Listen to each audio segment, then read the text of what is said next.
like to run a lot of plays. You kind of see that in practice a little bit, maybe even a tier above that. Is that exciting to the division coordinator, or worry a little bit? The amount of plays that they're going to run. Excitement.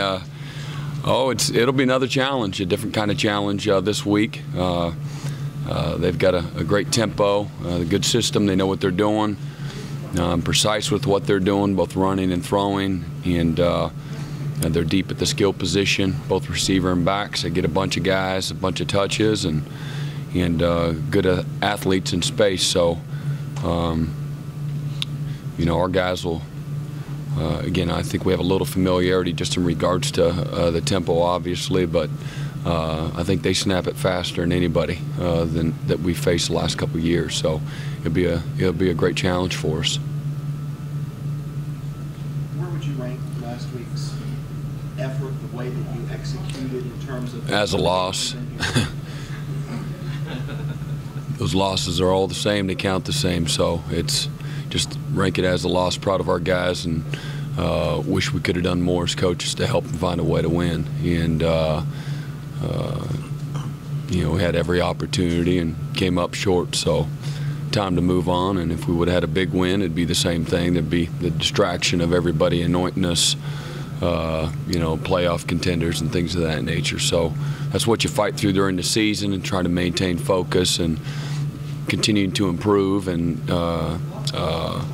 staying together, having leadership, all those kinds of things. So I think our guys, have confidence in each other and certainly in our systems, and going forward, I think we've got really good leadership. Felt it going into the season. I think through 3 games, it's proven to be the case, and our guys will.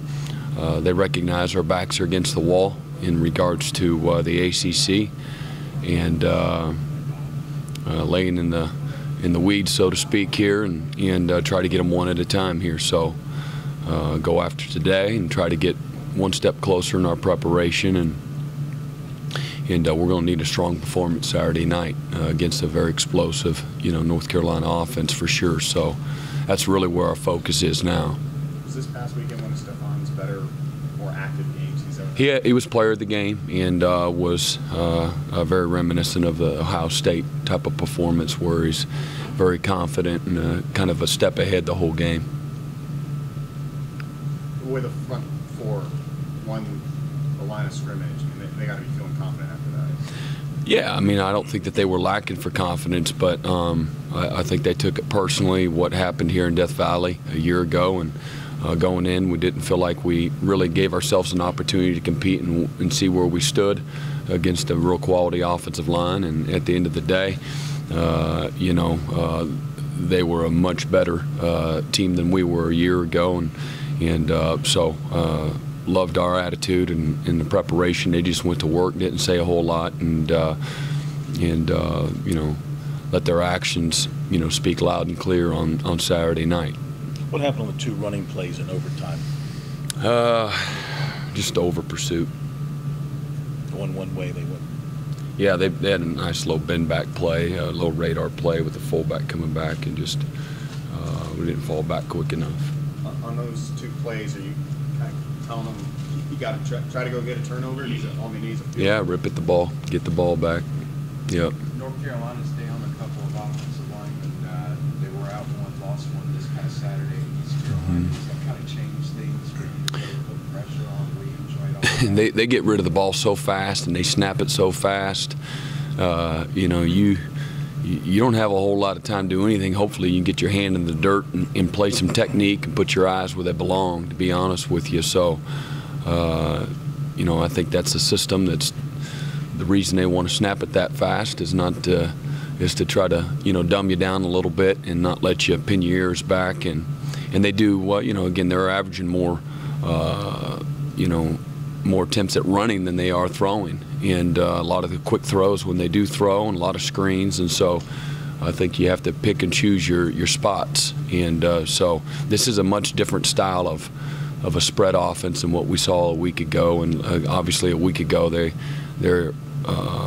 they'll do everything from 2 tights and 2 backs to 2 backs and 1 tight to 3 wides and a tight. So in a much slower huddle up, trying to out-execute you, overpower you, play action you, where this team is snap and throw, snap and run and give you a whole bunch of looks, and then they're going to have a ton of trick plays, a lot of misdirection and throwback to the quarterback and wheel routes and double passes and screening goes and arc and goes and jet sweeps and the jet post wheel, and I can go on with all of those things. And so really it forced you to play with really good discipline and technique, all the while under tremendous physical and mental duress. So a different type of challenge this week, for our guys.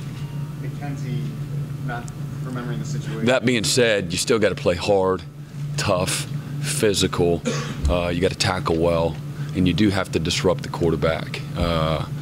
So O-line, well, regardless of who they have there, at O-line. So McKenzie losing track of the situation on 2nd and 24.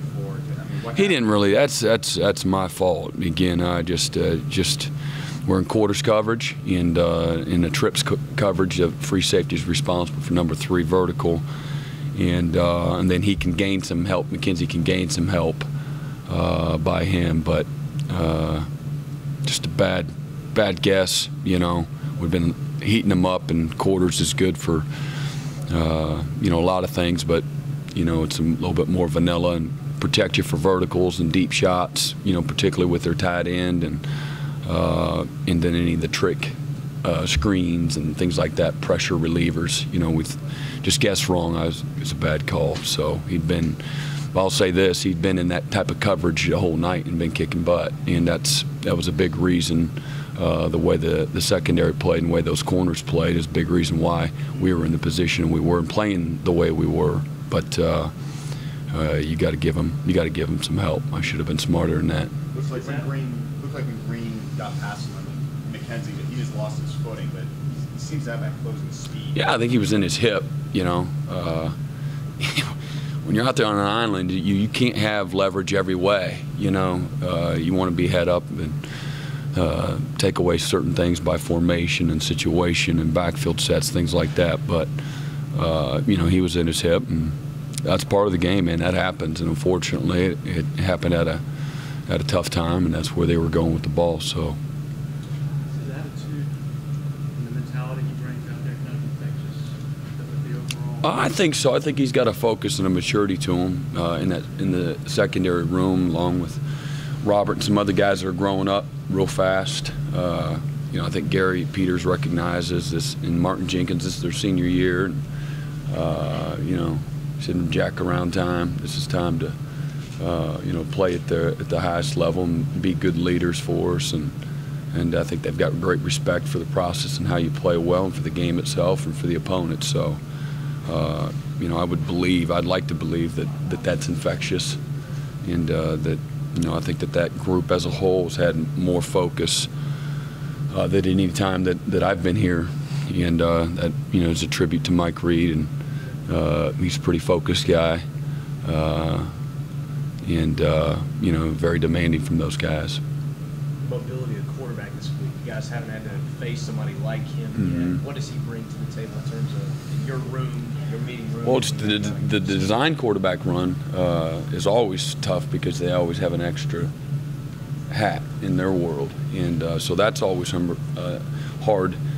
If it was a team that can just run with the quarterback and they're not real good at throwing it, then that would be a lot easier. But they've got excellent skill and a good system. They know how to distribute the football if you're doing certain things, and so that's tough. And then again, he's big and he's physical, breaks a lot of tackles, and he makes a lot of throws with guys hanging on him. He's got great strength to him. So that's an element that you wish you didn't have to face, but we do. So our guys will, hopefully we're cognizant of rush lanes and of our fits when they do run it, and our recognition. Again, sometimes you're not going to be in a perfect call, but if guys are playing with awareness and they're playing with incredible effort, you can cover up for inevitably some mistakes. Sometimes you think you're in the perfect call, and sometimes it looks like that was a great call, but really it's just guys playing with great effort and good technique, and and being aware and having some good instincts too.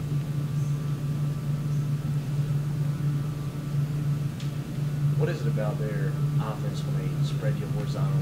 I know you guys have seen it before, but in terms of the quarterback trying to keep him contained, knowing there are fewer people that you can devote, that puts a lot of stress on the individuals in that, like Stephon and others like that, right? Well, them and really, you know, that D-line, you know, as well, because they want to get up the field. Their whole football life as a D-lineman, you've been told to get up the field. And you ever been to those Little League games over here at Central? Just listening, I just once in a while occasionally hear the all the noise outside on the sidelines, and you know, hit somebody. That's usually pretty popular. Hit somebody, and that somebody's back there, and so those guys are, you know, they want to tee off and get up the field, and you have to find that delicate balance, not run past the quarterback and create running lanes and keep him in front of you. All the while, you want to disrupt the quarterback and not give him all day. You know, then next thing they're screaming for the defensive coordinator to blitz, and then you blitz, and then they screen you, and then you blitz, and you give that island, and somebody falls down, and so those are all the different things that you have to weigh into that, and that's what makes it difficult. And then they do it at rapid pace. They got good players around them to get the ball out quick as well. So where do you devote your numbers to? And that's the chess match. And hopefully what you do, you just do it well. Again, it still comes down to fundamentals, and you're not going to out-trick people. You gotta line up and play fundamentals, play technique, play physical, know what you're doing and how you're doing it and why you're doing it, and then get guys to buy in and play with, you know, passion and intensity. So. All set? All right. Thanks, Coach. See y'all. Yep.